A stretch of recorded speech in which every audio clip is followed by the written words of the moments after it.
Mesdames et messieurs, bonjour et bienvenue dans votre émission sportive Congo Talent. Congo Talent, c'est une émission qui met en lumière le jeune talent congolais par des interviews et par des consultations. Et voilà, aujourd'hui nous sommes Ekime Aïri de vous revoir encore sur notre chaîne Congo Talent TV pour une émission qui pourra marteler sur un sujet qui fait l'actualité sportive de notre pays. Et ce sujet qu'on doit parler aujourd'hui, c'est comment redorer l'image et l'ampleur du championnat congolais. Et il y aura au cours de cette émission, nous allons analyser les enjeux qui regorgent notre championnat. Par ailleurs, nous proposerons quelques solutions à ces problèmes, mais aussi à ces difficultés.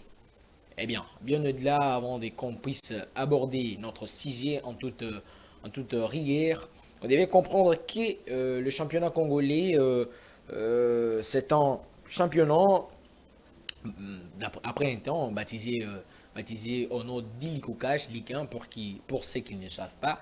C'est un championnat qui est déjà baptisé au nom d'Ilikokash, Ligue 1.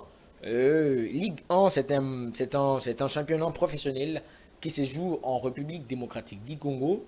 Ces championnats se jouent annuellement et il oppose 20 clubs pour ces championnats, et ces 20 clubs se répartissent en des groupes, mais aussi les 10 qui s'affrontent dans une formule d'aller-retour, dans des phases aller et retour, et les 4 premiers de chaque groupe se qualifient pour les playoffs, mais aussi les 6 derniers disputent le playoff d'Anne, à savoir que les champions en titre de notre championnat Illiko Cash, c'est le TP Mazembe avec 20 titres dans son, non, dans son répertoire, mais aussi pour cette année 2024-2025, nous avons qu'un seul sacré qui est les Aigles du Congo qui ont remporté cette compétition avec 35 points à la tête de notre championnat. Et voilà, nous devons aborder ces 6 jeux.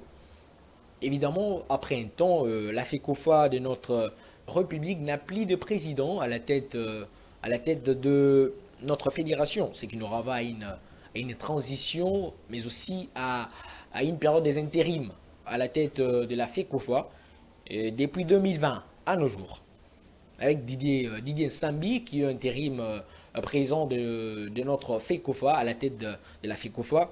Comme intérim, le championnat congolais regorge toute une litanie, toute une panoplie de quoi, des imperfections, mais aussi en termes de leadership en crise, hein, à la FECOFA. Parce que déjà, à la tête de notre FECOFA, il n'y a pas vraiment de président, il n'y a pas une personne qui est élue, mais nous passons une période où il y a des intérims qui dirigent cette fédération congolaise de football association. Et bien évidemment, tout ça, c'est ce qui crée des incertitudes autour des élections, parce que jusqu'à aujourd'hui, jusqu'à maintenant, nous n'avons pas eu toujours cette période-là élective à la tête de notre FECOFA, mais voilà notre championnat qui devient ridicule, qui n'a plus d'ampleur à l'international, mais aussi à ce qu'on appelle les reculs du championnat local. Aujourd'hui, notre championnat n'a plus d'ampleur, n'a plus vraiment cette motivation-là, cette image qu'on avait auparavant, à l'époque avec le président Costa Omari, malgré qu'il avait d'autres choses à faire. Mais bon, pendant ce temps, pendant cette période-là, on avait vraiment une fédération à la hauteur des attentes, mais aussi un championnat digne de ce nom. Mais aujourd'hui, nous avons des pertes de crédibilité au niveau international de notre championnat. Aujourd'hui, notre championnat est devenu, je dirais, quelque chose qui ne marche pas. Les football congolais a perdu son ampleur au niveau international. Et une question se pose de savoir, mais comment le jeune les jeunes talents, comment propulser les jeunes talents avec un championnat qui n'aboutit pas, avec un championnat qui ne finit pas son programme, qui ne finit pas une saison complète. Il y a toujours des arrêts, des dates, on reporte les matchs et aussi on annule le match. Mais comment être performant durant la CHAN, mais aussi la CAN, qui par ailleurs, aujourd'hui, nous traversons une période où on n'a pas des joueurs locaux dans la sélection congolaise. comme la dernière CAN qui vient de se passer. Nous avons assisté à une sélection sans joueurs locaux.